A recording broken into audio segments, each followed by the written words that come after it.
Recently, I met a few founders building their startups in health and wellness space. One thing that I noticed was that many of the teams were building products in nutraceutical space. And this is not just a mere coincidence. In the last few years, more than 500 nutraceutical startups have come up in India, and together they have raised over 180 million.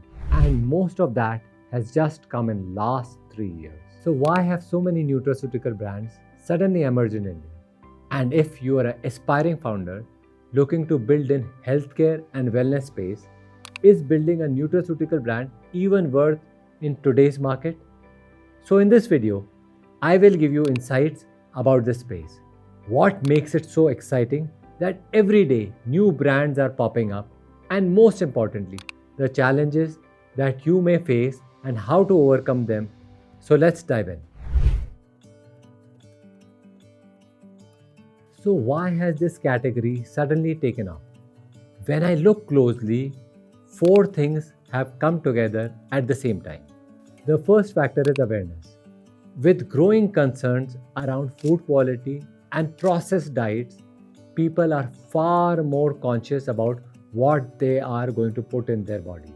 Today, an average person reads labels, questions ingredients, and thinks about their health in a way they weren't a few years ago. People today monitor their protein intake, track their sleep, and much more. And once someone becomes aware of the gap in their diet, they start looking for a way to fill it. Now, awareness alone isn't enough if you can't pay for it. But with rising disposable incomes, especially in Tier 1 and Tier 2 cities, consumers today are willing to spend on their well-being and even pay a little more for cleaner ingredients and better quality. So the moment awareness went up, the ability to act on it was already there. With increased awareness and affordability, the thing that most affected this entire ecosystem was quick commerce. Earlier, even if you were aware and could afford a product, actually buying it wasn't easy. But today, things are just a tap away. So the gap between wanting something and actually getting it has almost disappeared. And that has made trying a new health product easier than it was ever before. And finally, products themselves have changed. For years, this category meant capsules, tablets, syrups, and those large tubs of protein powder.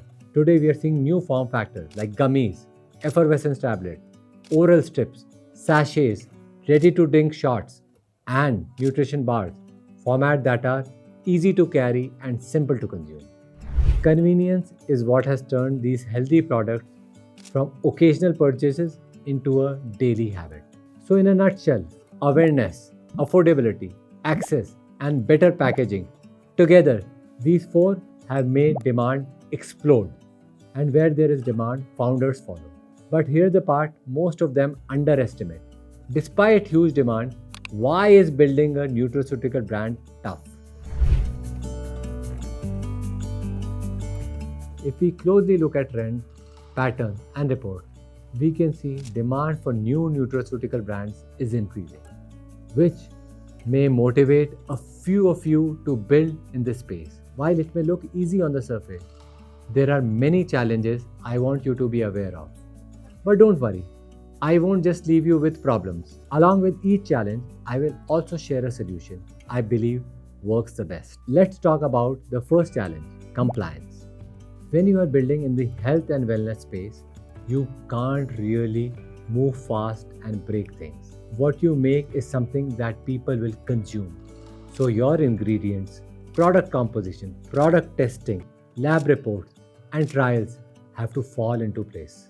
Whether it's one failed test or one bad claim, your years of hard work will go down the drain. While in most businesses, a bad product costs you one consumer, in health and nutrition, it could cost you the trust of an entire brand. The way around it is not to attempt it alone, but bring the right manufacturing partner or experienced advisor on the board early. Someone who has already navigated these approvals and quality standards. But compliance isn't the only hurdle. The bigger reality is that building a nutraceutical brand is expensive. Remember, everything we spoke earlier, awareness, affordability, access, every one of these comes at a cost to you as a founder.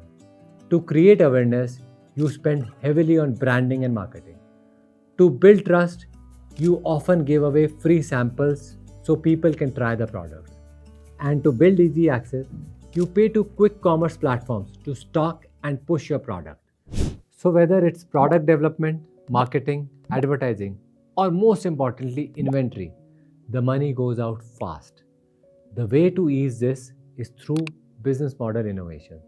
Something like a subscription or an upfront plan that gets customer paying early and more importantly coming back again and again. Because in the end, it's the loyal base of repeat customers that make these high costs sustainable. And finally, even if you get all this right, remember that you are not building in isolation. New brands keep on entering this space because it looks lucrative, which means that customer you acquire once will always have alternate options to choose from. The way to survive this is to keep innovating and slowly expanding your range around the same customer. So instead of building just one product that's easy to replace, you become a brand people keep coming back to you for more of their needs. Take the Whole Truth Food. They started with one single protein bar. But once they earned customers' trust, they expanded into protein powders, peanut butters, and much more. So what you need to do is simple. Win the customer with one product and then offer them a whole range to choose from.